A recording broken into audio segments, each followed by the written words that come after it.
আসসালামু আলাইকুম সুপ্রিয় শিক্ষার্থীবৃন্দ, welcome to back our financial accounting class BBA honours first year. Marketing department স্টুডেন্টদেরকে আবার সুস্বাগতম।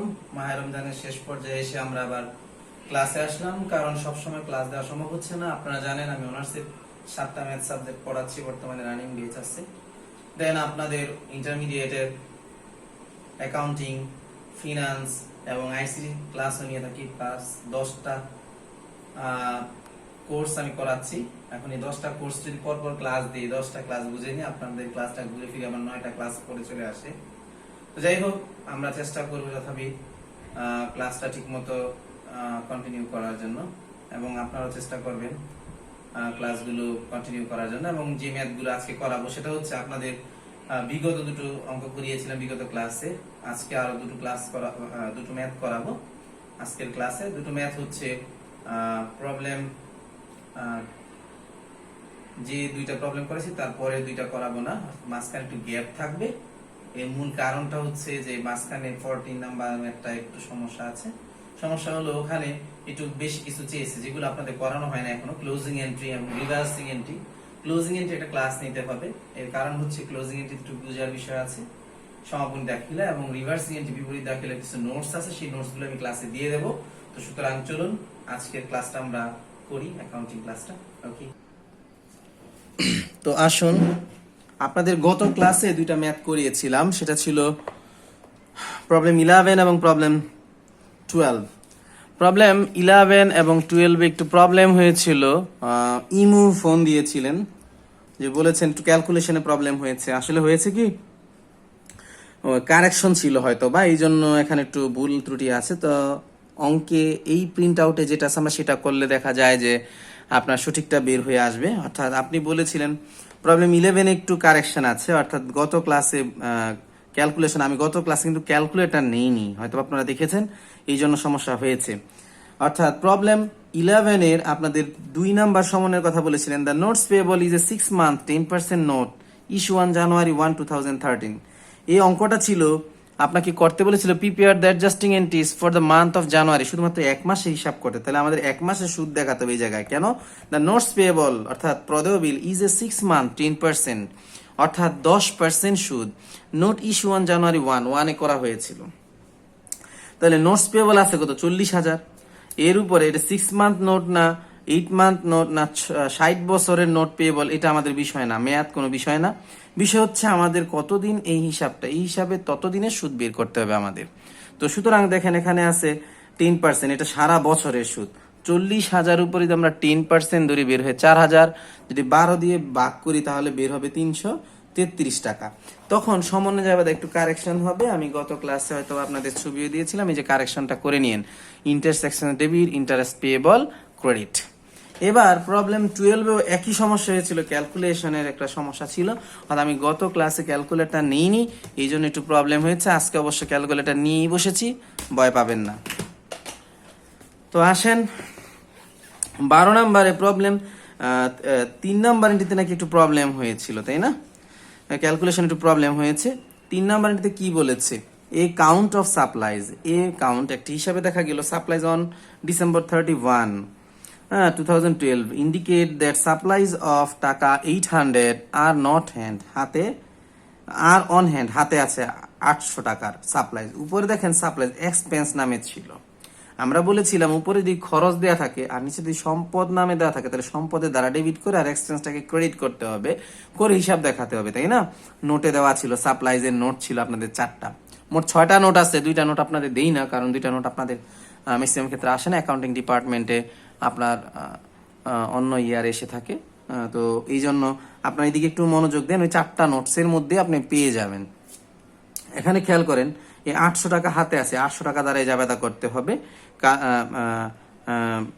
800 টাকা দ্বারা জাবেদা করতে হবে, জাবেদা হবে। এখানে দেখেন সাপ্লাইজ এক্সপেন্স কত? 2450 টাকা সাপ্লাইজ এক্সপেন্স নামে আছে। আর এখানে হবে কত? 800 টাকা অন হ্যান্ড হাতে আছে। তাহলে আমাদের অন হ্যান্ড দ্বারাই করতে হবে, 800 টাকা দ্বারাই করতে হবে। Supplies on hand debit, supplies credit, অর্থাৎ কারেকশন হবে না। উনি বলেছেন কারেকশন হবে, আসলে এটা কারেকশন হবে না। এটা দেখে নেন একটু ভালোভাবে। অন্য কোনো কারেকশন যদি থাকে তাহলে বললেন, এটা কারেকশন হওয়ার কথা না, আমি একটু খেয়াল করিনি, তো এটা কারেকশন হবে না। হ্যাঁ ঠিক আছে, আগে যা করেছিলাম তাই। তো আজকে যে অঙ্কে যাব সেটা হচ্ছে প্রবলেম 13। এটা ন্যাশনাল ইউনিভার্সিটি 2008 সালে এসে গিয়েছিল। একটু মনোযোগ দিবেন সবাই এবং অর্থগুলো বুঝে নিবেন ভালোভাবে। Problem 13. The following is the information of Poroma Enterprise on June 30, 2007. বলতেছে নিম্নোক্ত তথ্যগুলো পরমা এন্টারপ্রাইজের জুনের 30 তারিখের হ্যাঁ ইনফরমেশন তথ্যগুলো দেওয়া আছে। ক্যাশ অর্থাৎ নগদ টাকা 40,000, এটা অ্যাসেট। অ্যাকাউন্ট রিসিভেবল অর্থাৎ আপনার প্রাপ্য হিসাব 20,000 টাকা, এটাও অ্যাসেট, এটা কারেন্ট অ্যাসেট। সাপ্লাইজ মনিহারি অর্থাৎ এটাও current asset supplies. Notes payable একটা দায়, প্রদেয় বিল 12,000 টাকা। ক্রেডিট পাশে আছে দেখতেই পাচ্ছেন। ক্যাপিটাল এটা আন্তদায়, বহির্মুখী আন্তদায় অথবা মালিকানা সত্ত্ব, এটা ক্রেডিট পাশে। ক্যাপিটাল মূলধন আছে, ক্রেডিট পাশে, এটা দীর্ঘমেয়াদী আন্তদায় ক্যাপিটালটা। যাই হোক, আমাদের সার্ভিস রেভিনিউ আছে, সরি ক্যাপিটাল আছে 1 লক্ষ আর সার্ভিস রেভিনিউ আছে 20,000 টাকা, এবং এটা হচ্ছে সেবা আয়। তাহলে বুঝাই যাচ্ছে এটা সেবা আয়মূলক প্রতিষ্ঠানের অঙ্ক।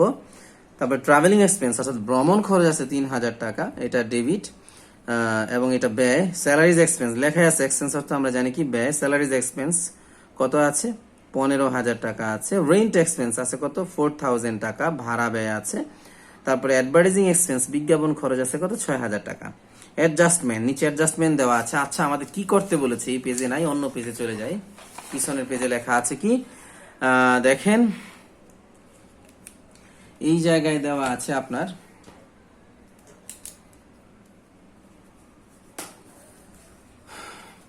Journalise the adjusting entries on June 30, 2007, অর্থাৎ জুন 30 তারিখে জার্নালাইজ এন্ট্রিজ করতে বলেছে। এখন খেয়াল করেন অঙ্কটা কখন শুরু হয়েছে, এটা কিন্তু কিছু বলা নেই। অঙ্কের শুরুতেই বলা আছে 30শে জুন, আমরা 30শে জুন হিসেবেই করতে থাকি। আমরা অ্যাডজাস্টিং এন্ট্রি করতে করতে আমরা ধরে ফেলবো যে এটা কত দিনের দেওয়া আছে। আমরা যদি পুরোটা পড়ে নিই তাহলে বুঝতে পারবো আগে থেকেই। আচ্ছা যাক, আমরা অঙ্কটা শুরু করি। Service revenue recorded as revenue, কি বলা আছে? সার্ভিস রেভিনিউ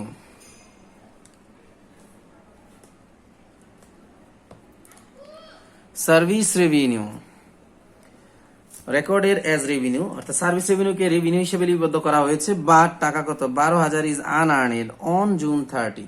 এই যেখানে যে সার্ভিস রেভিনিউ আছে 20,000 টাকা আছে। এখন এই যে সার্ভিস রেভিনিউ 20,000 টাকা আছে, এটা সেবা হিসেবে লিপিবদ্ধ করে ফেলাইছে, কিন্তু এই 1200 টাকা, এই 20,000 টাকার মধ্যে যে 1200 টাকা আছে, এই 1200 টাকা এখন উপার্জন হলে আনআর্নেড রয়ে গেছে। তাহলে সার্ভিস রেভিনিউ ভুলে ক্রেডিট করে ফেলেছে না 20,000 টাকা। তাহলে 1200 টাকা কি করতে হবে? সার্ভিস রেভিনিউ থেকে কমাতে হবে। সার্ভিস রেভিনিউ নরমালি কিসে আছে? ক্রেডিট পাশে আছে। কোথায় আছে? ক্রেডিট পাশে আছে। এখন কি করতে হবে? এটাকে ডেবিট করতে হবে। তাহলে যাবে হবে কি? অ্যাডজাস্টিং এন্ট্রি হবে কি? সার্ভিস রেভিনিউ কি করতে হবে? ডেবিট করতে হবে। আর আনআর্নেড যেহেতু অনুপার্জিত রয়ে গেছে কত? 1200 টাকা, তাহলে আনআর্নেড সার্ভিস রেভিনিউ কি করতে হবে? ক্রেডিট করতে হবে। আমরা জানি অনুপার্জিত সেবা একটি দায় এবং এটাকে ক্রেডিট করতে হবে। টাকা যা আছে এই জায়গায় কত টাকা আছে? 1200 টাকা। 1200 টাকা দ্বারাই করবো। দেখেন ওখানে কি লেখা আছে আপনার, সার্ভিস রেভিনিউ টাকা কত? 1200 টাকা। আনআর্নেড সার্ভিস রেভিনিউ ক্রেডিট কত? 1200 টাকা। টু রেকর্ড অথবা অ্যাডজাস্টেড লিখতে পারেন, আনআর্নেড সার্ভিস রেভিনিউ। এবার আসেন 13 নম্বরের পরবর্তী অ্যাডজাস্টমেন্টে।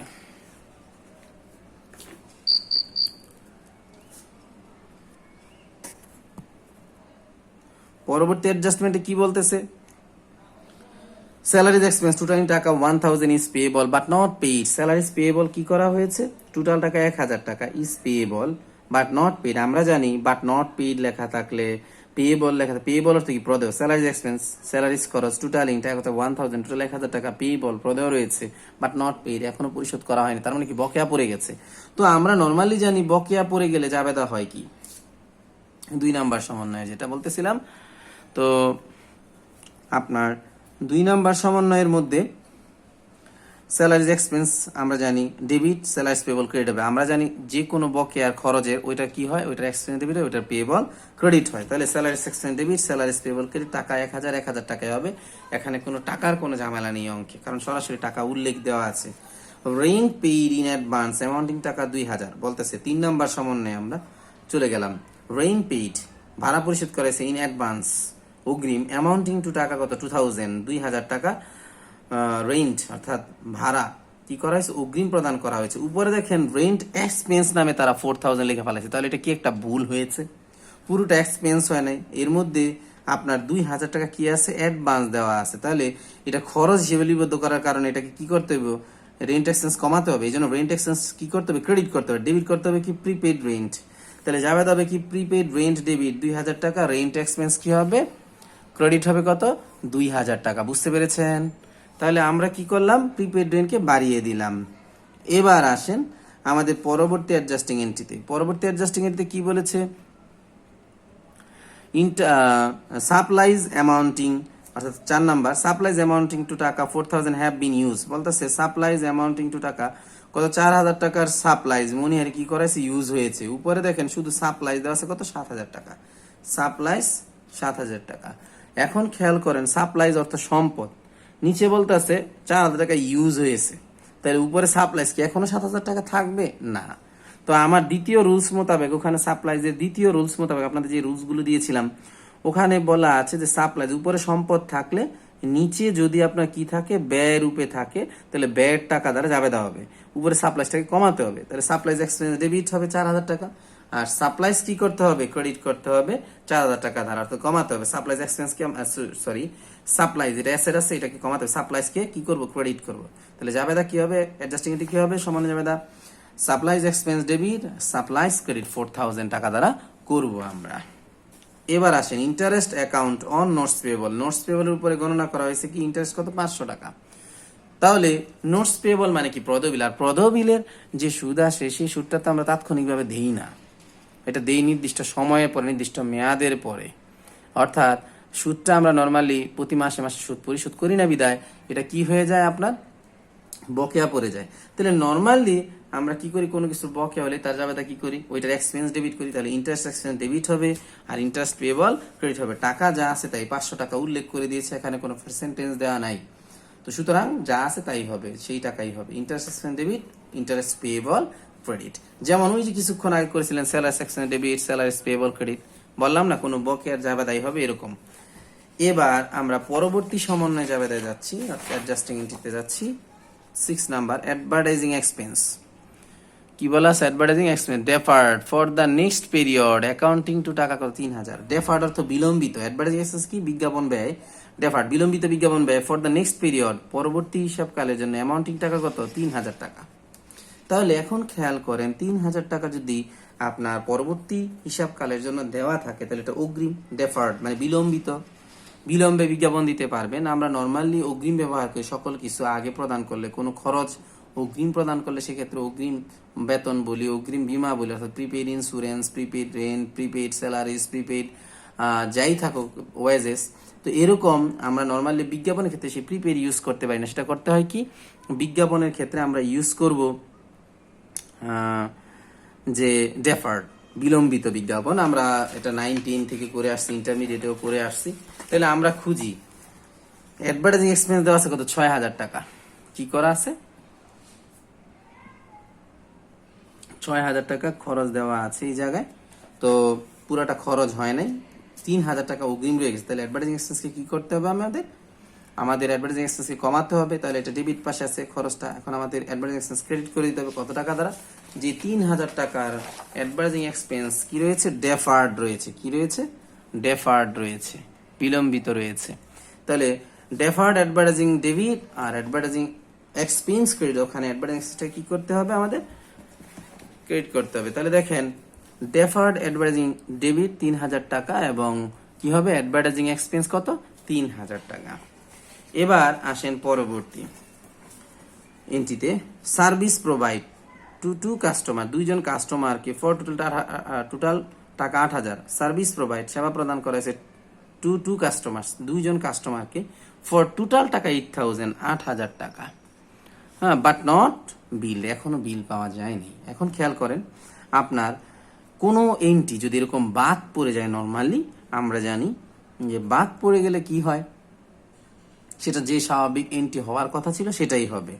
আপনি ধারে বিক্রয় করেন যাবে হয় কি account sale debit sales credit, অর্থাৎ প্রাপ্য হিসাব ডেবিট সেলস ক্রেডিট। এখন খেয়াল করেন, যেহেতু আপনি সেবা দিয়েছেন ধারে, তাহলে অ্যাকাউন্ট রিসিভেবল ডেবিট ঠিকই থাকবে, বাট সার্ভিস যেহেতু দিয়েছেন সেবা, এখন তো বিক্রয় হচ্ছে না যে আপনি সেলস ক্রেডিট করবেন, এখানে হচ্ছে কি আপনার সার্ভিস দিচ্ছেন, তাহলে কি হবে সার্ভিস রেভিনিউ ক্রেডিট হবে, অর্থাৎ সেবা আয়টা কি হবে ক্রেডিট হবে। টাকা যা আছে তাই 8,000 টাকায় দেখেন account receivable debit service revenue credit. বুঝতে পেরেছেন?